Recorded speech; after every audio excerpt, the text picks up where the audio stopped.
Hello. Thanks for being here, guys. This is really special for us. We haven't done something like this before, so it's just a big honor for us to be able to welcome you guys here. Thank you. Give you a more detailed look at what we're doing that goes a little bit beyond some of the newsletters that hopefully everybody gets and reads. Yeah, So I'm going to put a timer in front of me so I'm not too crazy here. But I just want to share a little bit about just some praises for 2025, as well as some direct impact that your support of this ministry has on different things that we're doing. Tell you a little bit, like Taylor said, about what's coming up, hopefully, for 2026. And then just kind of wrap things up and finish things out. So first, some praises, some really cool things that happened this year. I think the first picture we have up here is the Lord blessed us with a really, really cool place to be, which is our home. That's a huge praise because we live like 2 minutes from here, which is also like 2 miles south of ASU. And a few years ago, my boss in ministry heard about us living in a small townhome and was like, "You guys need to live closer to campus." I was like, "With what money?" I'm a dropout grad student, but we don't have anything. And God made some really cool things happen in our life, and we are living in a place that we otherwise shouldn't be able to afford, and have a space to host students and facilitate some really cool gatherings in our house that we'll get to tell you more about later. So that's a huge praise and a huge blessing to have spent another year in this house, which, like I said, is right down the street here on Southern and College Avenue, which is really great. Another huge praise is I've had a chance to do some things that God has really, I think, gifted me with a heart and a passion for, which is spend time outside, walking alongside guys and just getting real with them for a few days. I have found over the years in ministry that one of the best ways to minister, especially to young men, is to pull them out of what they're doing and go share a really unique experience together for a few days and just talk about life. And one of the guys among several that I've had a chance to do that with this year, his name is, he goes by Coco. He's from France. His real name is Corentin or Quarantine. We got a chance to do several different long backpacking trips together. In April, we ended up doing the whole rim to rim to rim in the Grand Canyon and spent several days talking about faith. And it was really great because the first time we went hiking, I had a little hiking Bible I take with me.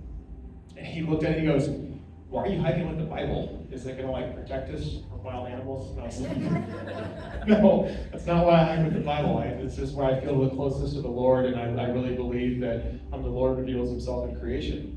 He's like, "Wait, are you like a Protestant, practicing Protestant Christian?" And I was like, "Yes." And he goes, "I have so many questions." And we spent 4 hours talking about what does it still mean to practice your faith today, because he comes from a very post-Christian, kind of non-practicing Catholic background in France, and he's like, "I don't know anybody anywhere close to me in my life that takes their faith very seriously outside of, we want our grandparents to smile when we hang out with them once a year." So super cool experiences, and a huge praise was building some really great relationships with guys like him over the past couple of years.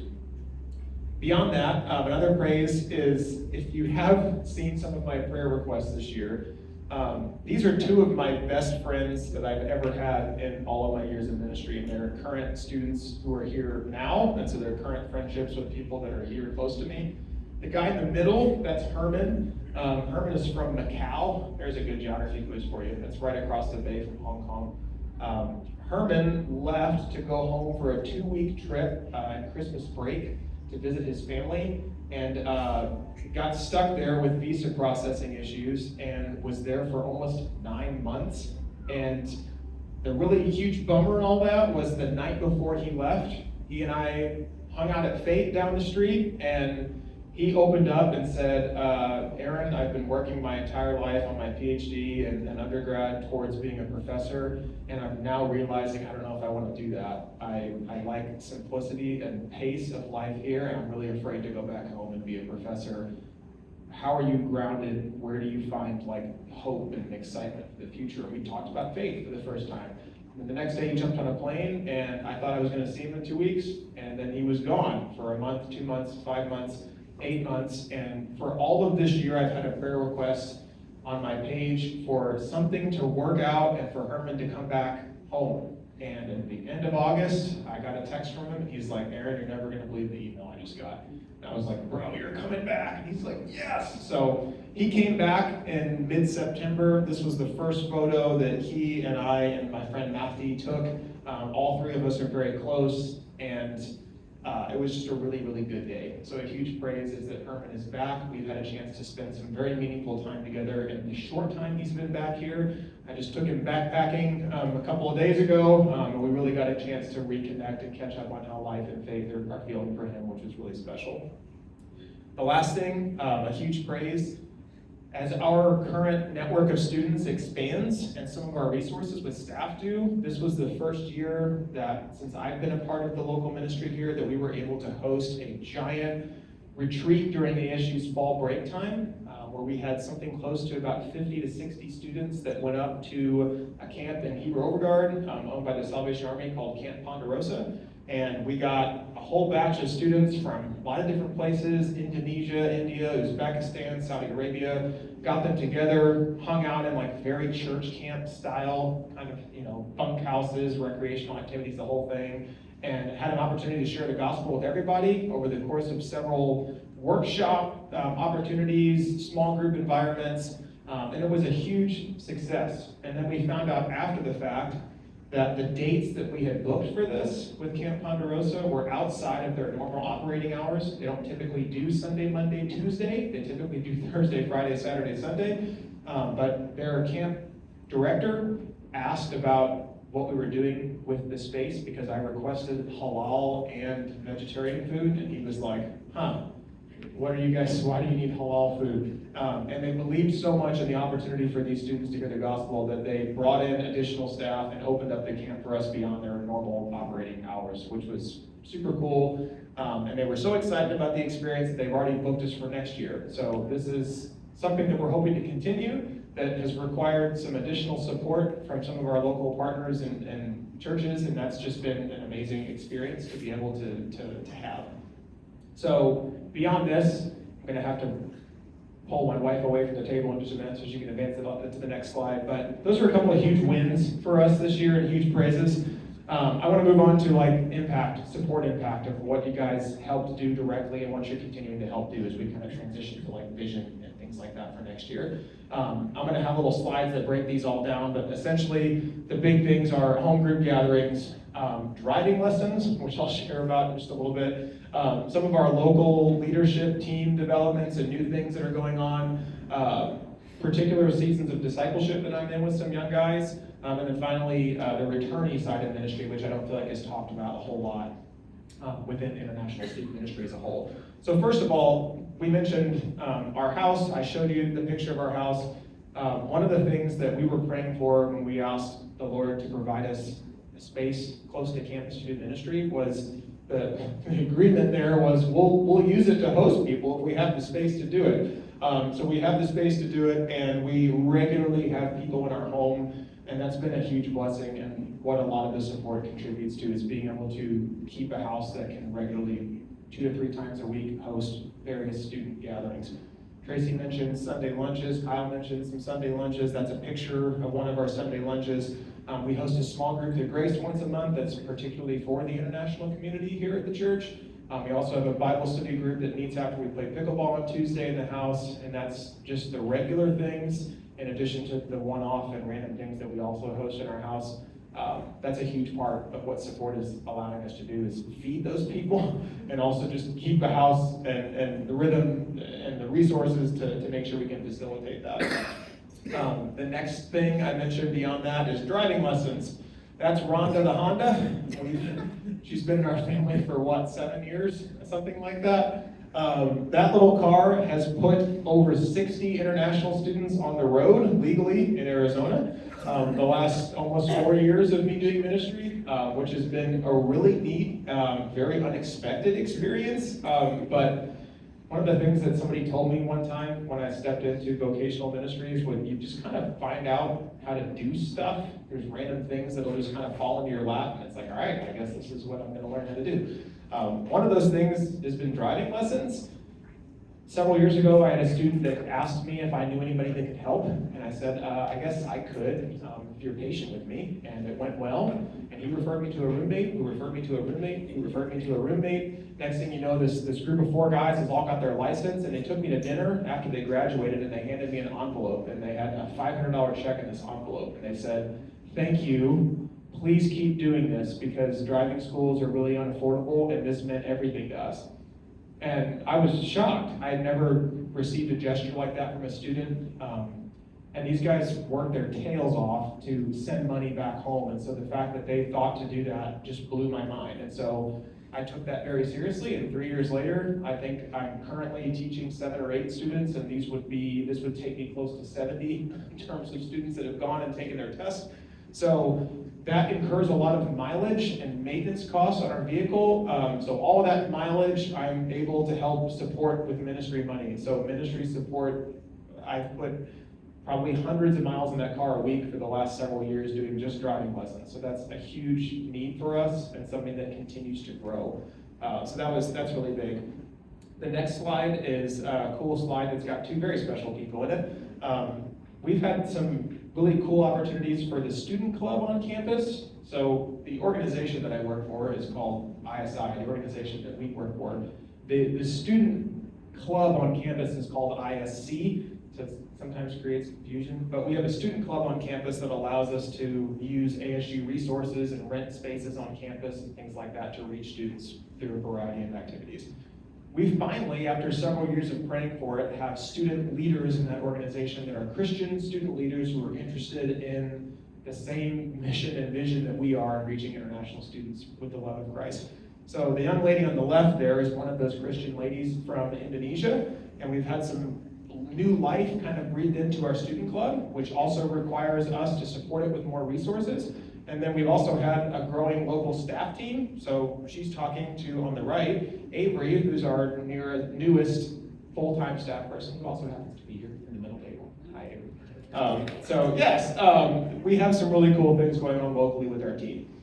So those are huge things that we have to focus on, because also as a broader ministry, our average age is starting to is getting older, and so we're looking at recruiting and hoping to find some new young staff people to help fill those shoes, because the need is massive. There are still somewhere close to 14, almost 15,000 international students just at ASU, which still makes it the largest public university for international student enrollment in the whole country. And even if we had 100 staff people working at it full time, you're still talking about a massive gap in the number of people reaching those students versus the number of students they actually are. So we can always use new people and more help. The next thing beyond that, obviously, is the student interactions themselves and just the ways that you're ministering to students, the needs that you're meeting, and things like that. For me, a lot of that right now has been discipleship, which has been super cool. The first few years I was involved with ministry, it was a lot of facilitating and meeting practical needs, furniture moves, driving lessons, helping people get plugged in with various resources on campus, and then providing them opportunities to explore the state, travel, get to know each other and in community and stuff like that. There are a number of very real relationships that come out of those experiences, and students that approach you that have very real needs. And a lot of the support that you guys give just allows me to be invested in that full time. And believe me, it is a full-time job when it comes to being a really good support friend, encourager for a variety of students, some of whom are you meet in very normal ways, organically on campus. That's how I met one of my best friends, Mahdi. We were walking, I passed him, I was like, hey, how are you? And next thing you know, we're having coffee, and 6 months later, he's getting baptized in the Salt River, which is an amazing experience. Some people you meet through student club social events. Some people you meet through friends of friends. And the reason I say that is because this particular young man, his name is Daniel. This is actually in Tucson. He's a U of A student. And we met through a friend of a friend at one of our random events who got us plugged in. And I happen to get a chance to travel down there at least once a year with student events that we're doing. And he's been extremely invested and intentional and asked me to go to breakfast. And he's like, is there any chance you can start doing ministry or whatever you call it? He's a Muslim from Iran. Down here, because we don't have any entity on campus that's doing anything for the international students right now. And my friends told me about what you're doing at ASU, and I got an Uber to come to your boat cruise event last year, and it cost me like $400. I was like, oh my gosh, like that's crazy. So there's just a lot of really incredible connections you make, and students who come with very real needs that you get a chance to support while you're here, which is super important. And the final thing, and I'm gonna do the best that I can to not get emotional, is the returnee aspect of this ministry is super important. It's often overlooked. A lot of people hear international student ministry and it's like everything that's going on here and now. Like many teachers in the room, one of the hardest parts about this job is leaving, and the students that are going home. And a lot of these are master's students and PhD postdocs, and so their appointments are relatively short. And if you're a part of the Egyptian exchange cohort, it's only like 4 months. And so we talked about Mohammed Atta. Atta was who you met briefly earlier. He is one of my absolute dearest friends that's returned back. When I went to Egypt in 2024, I had a chance to be with him at his house and meet his family and meet his siblings and see his like humble little village. And Atta had a very unique situation because everybody who was in that cohort, they were undergrad age, 18, 19, 20, and Atta was 33. And the reason being was he had spent the better part of the last decade working a dead-end job to support his family through a lot of difficult circumstances and be a father to his niece who had a failed family on her side. And he got to a point where he just couldn't do it anymore, and he was in such a rut that he realized he needed to take some steps to help better his situation and get himself a future. And so he left Egypt, pursued this program, found a job, and moved to Dubai to work a better job. And then shortly after he established there, he lost his mom. And it crushed him. And so in that conversation that we recorded earlier, I was touching base with him because he just wasn't doing great, and just had a chance to sit down and talk with him. And so, you know, with his permission, because he knew we were having a recorded conversation and everything else, he thought it was valuable that you guys just kind of see like what a conversation with a student like that could look like. So I had a little snippet of just the conversation we had of just the kind of things these guys go through, because they sacrifice so much to leave their families, and then to have situations like this that can come up is heartbreaking. And so I have another little snippet from our conversation of just ministering to Atta, just letting him talk about the time that he had with his mom and what that meant to him. So I think Taylor can play that now.